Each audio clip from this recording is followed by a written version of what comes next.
one China, or one very complicated headache? Let's begin with a deceptively simple question. Were the People's Republic of China and the Republic of China historically one land? To understand one China, we must separate several ideas that often get blended together. Civilization, empire, modern nation-state, competing governments. These are not the same thing. When we say China, we're actually using a modern label applied retroactively across thousands of years of history. Historically, China was not a single continuous nation-state. It was a succession of dynasties, multi-ethnic empires, political systems that rose, collapsed, and reinvented themselves. The dominant political concept was something called Tianxia, all under heaven. This idea did not describe fixed borders like modern states. Instead, it imagined a universal empire defined by cultural hierarchy. Legitimacy did not come from constitutions or elections. It came from something far more dramatic: the mandate of heaven. The mandate of heaven was a classical Chinese political doctrine developed during the Zhou Dynasty, around 1046 BCE. At its core, it answered a very uncomfortable question. Why does a ruler have the right to govern? The Zhou Dynasty had just overthrown the Qing Dynasty, which created a serious philosophical problem. How do you justify overthrowing a king in a civilization that values order? The solution was elegant and slightly terrifying. Heaven grants authority, but heaven can also withdraw it. Heaven, in this context, was not exactly a god in the Western sense. It was better understood as a cosmic moral order, an impersonal ethical force governing harmony and balance. Unlike divine right monarchy, rule was conditional. Not permanent, not absolute, not guaranteed by bloodline. A ruler had to govern justly, maintain stability, ensure prosperity, preserve harmony. Heaven judged rulers by outcomes. Good governance meant the mandate was maintained. Misrule meant the mandate was lost. And here where things get interesting. Disasters were interpreted politically. Famine, floods, rebellions, economic collapse, social unrest. These were not just unfortunate events. They were seen as evidence of cosmic disapproval. Most importantly, rebellion itself became legitimate if it succeeded. Failure was treason. Success was proof that heaven had transferred the mandate. This revolutionary logic became the engine of Chinese dynastic cycles. A dynasty rises, stability follows, prosperity emerges, then corruption, then crisis, then disorder, then rebellion, then a brand new mandate of heaven. China, historically, was conceived as a civilizational sphere, not a modern Westphalian sovereign state. Now fast forward to the Yuan dynasty, established by the Mongols, founded by Kublai Khan, the first non-Han dynasty to rule all of China. At the time, China was divided between the Qing Dynasty in the north and the southern Song Dynasty in the south. The Mongols destroyed the Qing first, then conquered the Song after a long and brutal war. By 1279, China was unified under Mongol rule. But unity did not guarantee stability. The Yuan dynasty relied heavily on paper currency, massive military expenditures, and an expensive administrative system. There was just one small problem. They overissued paper money, without sufficient silver backing. The result: inflation, economic chaos, prices skyrocketed, savings evaporated, trade fractured. Taxes intensified. Economic instability, historically, is a reliable recipe for legitimacy crisis. Then came environmental disasters. Yellow River flooding, crop failures, famine. In Chinese political culture, natural disasters were interpreted as moral political signals. Heaven withdrawing the mandate. The Yuan social hierarchy only worsened tensions. Mongols at the top, Southern Chinese at the bottom. Resentment deepened. Administrative decay followed.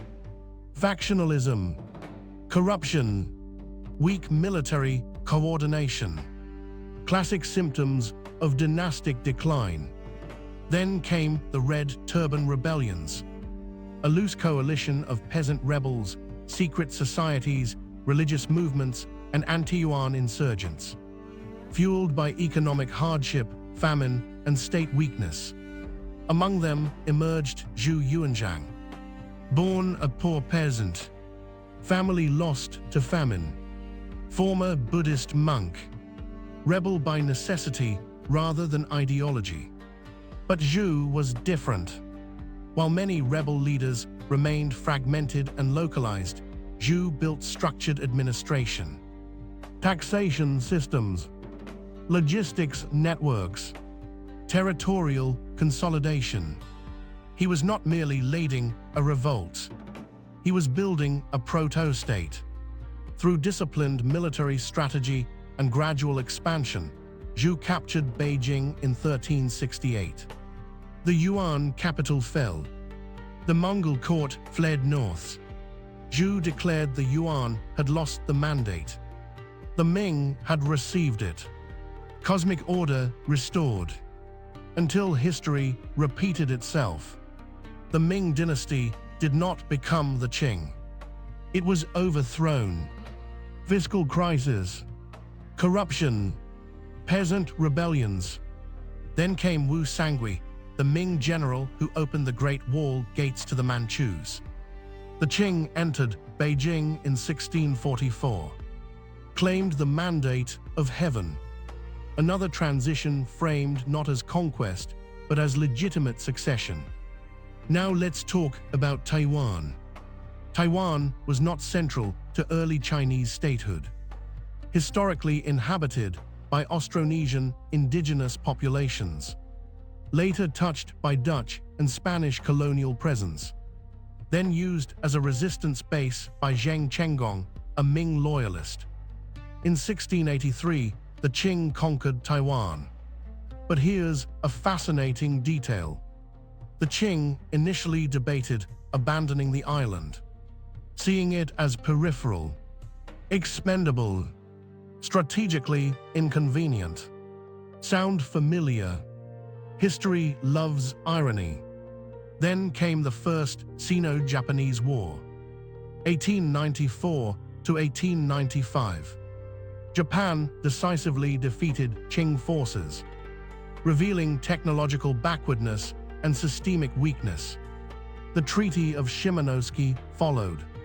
Taiwan ceded to Japan. In perpetuity, for 50 years, Taiwan underwent Japanese state-building transformation. Modern bureaucracy, infrastructure, industrialization, education, identity engineering. Taiwan became structurally divergent from mainland China. Then came the collapse of the Qing Dynasty. Population pressures, fiscal strain, military inefficiency, Western imperialism, unequal treaties, repeated crises shattered legitimacy. The 1911 revolution erupted, driven less by pure ideology than by state failure and elite fragmentation. The Republic of China was founded under Sun Yat-sen, a transition from empire to nation-state model, though warlord fragmentation persisted. After World War II, Japan surrendered. The ROC took control of Taiwan.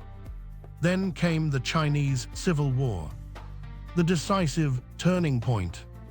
In 1949, the Chinese Communist Party founded the People's Republic of China in Beijing. The Kuomintang government retreated to Taiwan. Importantly, this was not a declaration of independence. It was a governmental relocation. Both governments claimed to represent all of China. Why didn't the ROC declare Taiwan independence? Because doing so would mean surrendering its claim as legitimate China. The CCP victory was not inevitable. The KMT initially held major advantages: international recognition, larger army, industrial base, US support. But corruption, inflation, poor morale, and strategic miscalculations weakened them. Meanwhile, the CCP mobilized rural support through land reform, discipline, organization, and effective propaganda. Major campaigns sealed the outcome. Liaoroshan, Huihai, Pingjin. The KMT military collapse followed. Then came the Cold War diplomatic shift. In 1971, UN Resolution 2758 recognized the PRC as China, removing the ROC. Recognition of Beijing became conditional. Countries must acknowledge there is only one China, and Taiwan is part of China. And here's the twist. For centuries, legitimacy depended on heaven, then on dynastic cycles, then on revolution, then on ideology, then on international recognition. But the uncomfortable question remains. If China itself kept changing dynasties, empires, republics, people's republics, then what exactly is being reunified? Territory, government, civilization, or simply a political argument so persistent it outlived empires?